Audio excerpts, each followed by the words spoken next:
Next question, from the point of view of a woman who is undergoing menstruation, postnatal bleeding, is it prohibited or optional for them to fast? To start with. As far as the women who are undergoing the menstrual cycles or postnatal bleeding, according to our beloved Prophet Muhammad, it's mentioned in Sahih Bukhari, also in Sahih Muslim, that it is forbidden for a woman to fast who is bleeding due to menstrual cycle or postnatal bleeding. So it is not optional, it is forbidden. And the reason is because when the blood flows out in a lady, in a woman, she loses a lot of blood. And on top of that, if she fasts, it will not be good for her health. So Allah subhanahu wa ta'ala, it is His mercy that He has exempted them and made it compulsory not to fast, otherwise it may be damaging for the health. And Allah subhanahu wa ta'ala does not want to overburden any of the human beings. So that's the reason they are exempted from fasting.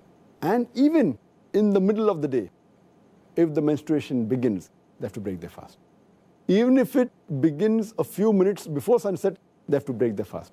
But they have to compensate later on. But if they're undergoing the menstrual period, and if the period stops just before Fajr, even if they did not have a bath, they can start their fast. But if it ends even a few minutes after Fajr, they cannot fast. They have to break their fast and they have to compensate later on. Okay.